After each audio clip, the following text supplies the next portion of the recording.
ఇష్టం లేక యాక్చువల్గా నేను వీడియోస్ చేయలేదు. బట్ అమ్మకి ఏమైంది అని అంటే, నా లైఫ్లో చూసిన ఒకే ఒక పర్సన్ పవన్ వాళ్ళ నాన్నగారు. మావయ్య గారు చనిపోయినప్పుడు మాత్రం నేను చూశాను, ఉన్నాను. అండ్ ఆ తర్వాత మళ్ళీ అమ్మనే 5 o'clockకి అలా చెప్పారనమాట, ఇంకా అమ్మ లేరు అని. అమ్మా నాపై ఏమంత కోపం, భయం వేసేసింది, ఏం చెప్పాలో ఏమో. బేబీ పుట్టింది, అమ్మది ఒకటే రోజు అయ్యేది, అది ఇంకా అసలు తను లేదు అన్నది తీసుకోవడానికి నాకు ఇంకా టైం పడుతుంది. బికాస్ ఎందుకంటే ఎవరన్నా కానివ్వండి, బట్ అమ్మ ఎప్పుడు అమ్మే.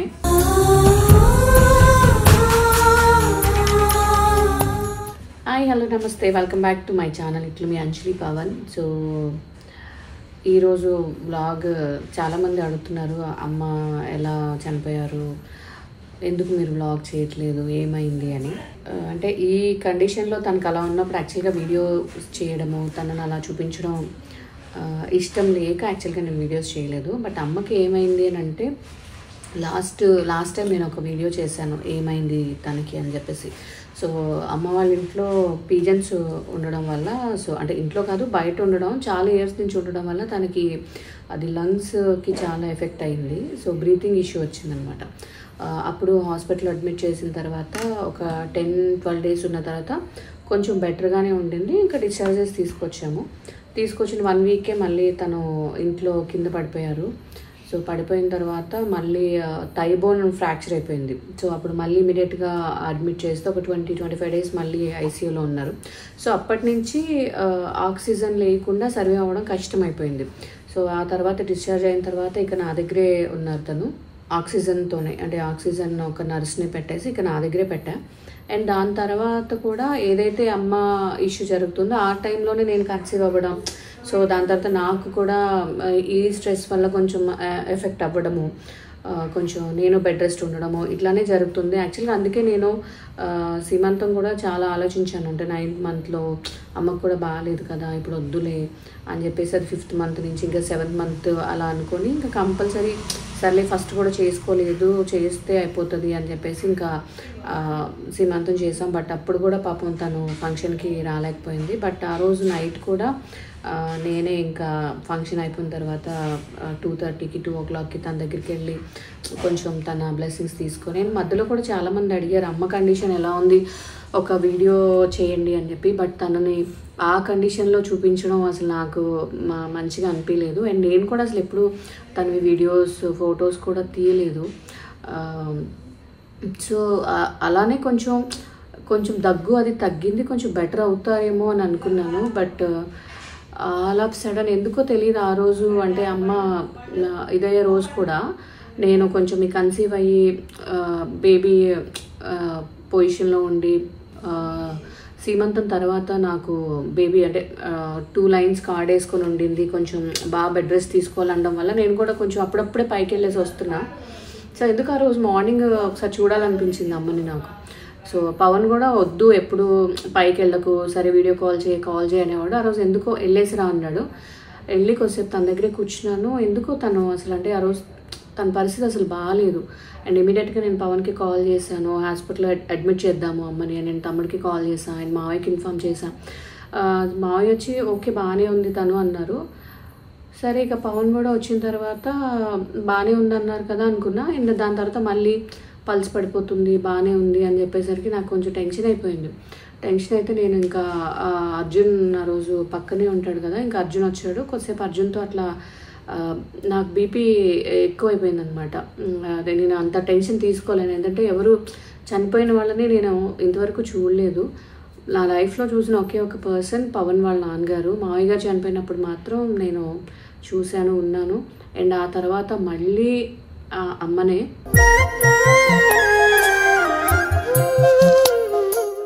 ఇక అర్జున్ వస్తే నేను బయటకు వెళ్ళా, నాకు చెప్పలేదు వీళ్ళు. అప్పటికి అంబులెన్స్ని పిలిచారు, హాస్పిటల్ తీసుకెళ్తున్నాము, కొంచెం బాగాలేదు ఇలా అని చెప్పారు. నైట్ నాకు ఈవినింగ్ 5 o'clockకి అలా చెప్పారనమాట, ఇంకా అమ్మ లేరు అని. సో అది నేను తీసుకోలేకపోయాను. బికాజ్ నాకు ఇక ఫ్యామిలీ ఎవరు అంటే ఇక నేను, తమ్ముడు, అమ్మనే. ఏంటంటే చిన్నప్పటి నుంచి నాకు రిలేటివ్స్తో వాళ్ళతో ఉన్నారు, కానీ ఉన్నారు అంతే. అంటే నాకు అంత ర్యాపో లేదు. ఎప్పుడు హాలిడేస్కి అమ్మమ్మ దగ్గరికి వెళ్ళాలా, లేకపోతే చుట్టాల దగ్గరికి వెళ్ళాలా, అలా ఏం లేదు. ఎప్పుడు మేము ముగ్గురమే ఉండేవాళ్ళం. సో తనకి ఏదైనా అయితే అన్న ఇమాజినేషన్ కూడా మా ఇద్దరికి అసలు నాకు కానీ తమ్ముడికి కానీ లేకుండే అది. సో అది అసలు డైజెస్ట్ చేసుకోలేకపోయాం. ఫస్ట్ ఆఫ్ ఆల్ నేను వచ్చేసరికి తనని, అంటే బయట నుంచి వచ్చేసరికి ఇంక అప్పటికే ఐస్ బాక్స్లో పెట్టారు. నా వల్ల కాలే అలా చూడడానికి. చెప్పాను దండలు గిండలు కూడా వేయొద్దు, నాతో కాదు అని చెప్పి. అది ఐస్ బాక్స్లో పెట్టేసరికి అసలు నాకేం అర్థం కాలేదు. ఒకసారి లోపలికి రావడానికి చాలా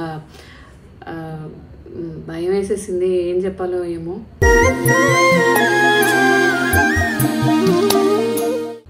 ఆ రోజంతా అసలు అది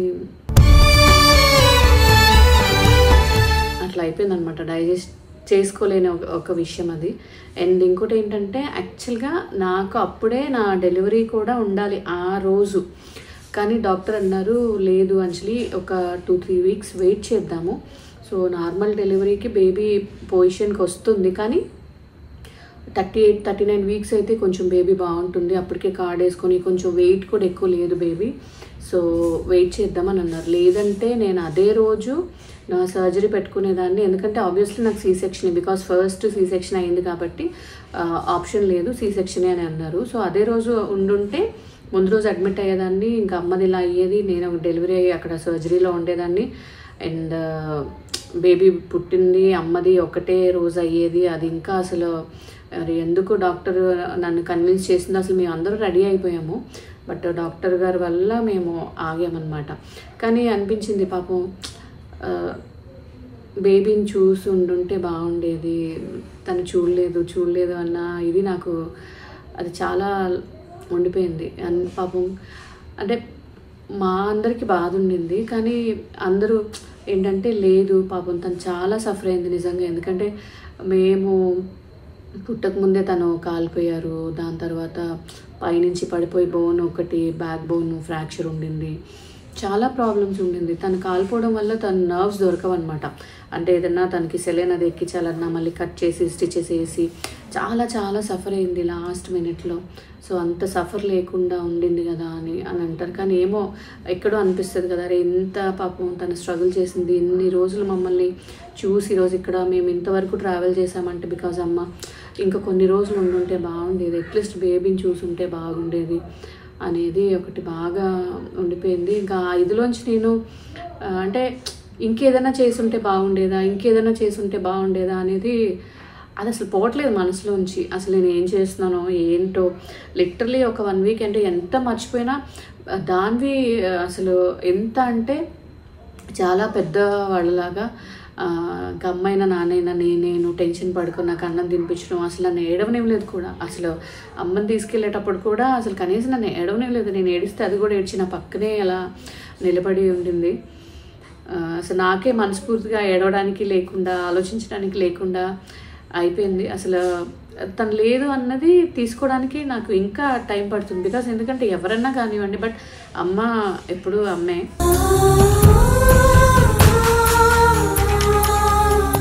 సో ఆ ఇది నుంచి ఇంకా నేను బయటికి రాలేదు. ఇంకా అవన్నీ నేను అంటే వీడియోస్ కానీ ఫొటోస్ కానీ అసలు తీయలేదు. ఎందుకు ఆ రోజు కూడా మార్నింగ్ నేను వీడియో తీసి తమ్ముడికి పంపిద్దాం అనుకున్నాను, కానీ ఎందుకో నాకు తీయలేదు అసలు.